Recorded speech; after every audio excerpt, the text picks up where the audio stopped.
د ژغ قدرمنې دا وخت د وزیرستان په سر شهر وڼه کې د جمعیت علماء اسلام په مشرۍ کې یو احتجاجي لاریون روان دی. دا احتجاج ته د مختلف خلک چې کوم سیاسي خلکو د مختلفې پارټۍ د مختلفې تحریکي خلک چې کوم هغه د احتجاج ته راغلي وي، دا لاریون ته راغلي وي. په دا لاریون کې دی ګډون وکړه. دی په دغه لاریون کې مطالبه وکړله د حکومت نه چې مزید میږ په خپله خوره باندې جنګ نه غواړي، مزید په خپله خوره باندې میږ ټارګټ کیلینګ نه غواړي.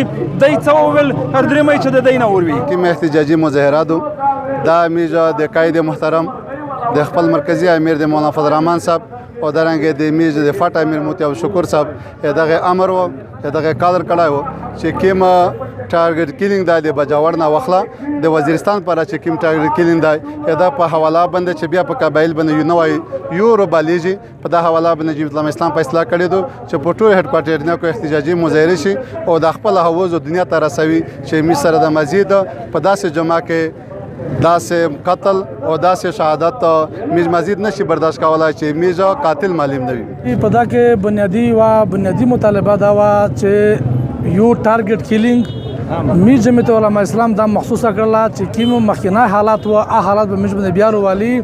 نو میز دا احساس وکړه دغه په بنیاد باندې میز دا احتجاج وکړه. او دوامه خبره ده چې د میز پوسټ د افغان بارډر دی، د انګورا د بارډر په دا دغه بارډر سره د میز ټول تجارتي بزنس د میز سره تړلی دی. د میز د ټول د کوم فایده او نقصان د دغه بارډر سره تړلی دي. هغه برای نام یو بارډر دی 15 خلوص وي، بیا الله سره زباند وي. میز دوامه مطالبه د احتجاج مقصد دا و چې دغه بارډر داسې خلوصي ورسره چې کوم د آس پاس نږدې خلک دی آتاس تکلیف نه ورکوي چې د غام شو دیتا والا درېمي ځکه چې میز یو کوم سره تقسیم شوی په دغه بارډر باندې.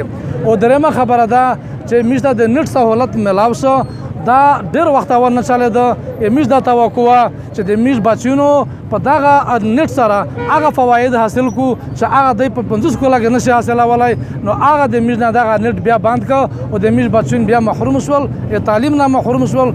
ورسره دا عزتمن تکیزو چې کوم د ګوملزام روډ دی، ګوملزام روډ دا عزتمن دا ډېر داسې جوړ شوی دی چې ډېر ناقص دی. دغه دپاره بېشمېره فنډونه راغلي وي خو هغه فنډونه حکومت هړپ کړل او میز ته داسې 2 ګوتې لیکه تېره کړله او هغه غرینه غونډه ناقص دي. میز دومره مقصود د دغه احتجاج نه دا و چې دغه روډ دا نوې سروې وشي او دغه روډ دا په شکل ډبل روډ دا جوړ شي او دغه روډ دا ټرانزیټ شي. ورسره دا چې د میز دا ملي نه دي دلته دا غریب خلک شته چې د مو په خپل کلي کې دا غریب خلک شته چې زه مو دوڼه ورکړي دو 15 غاله نه وي. دا ملي نه د دغه غالې خرڅېږي او میز چې کوم د دغه څه محروم پوتې دا غالې دا نه خرڅېږي.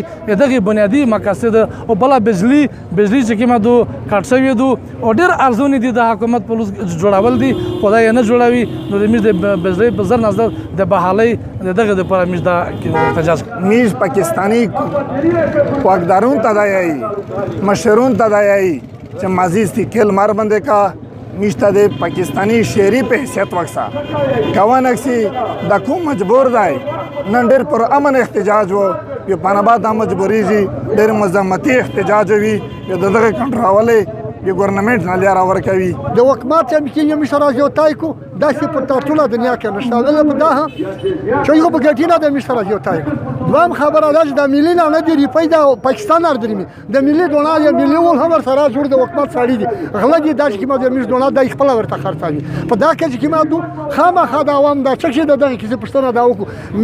AK وزیر ژغ نیوز وانه.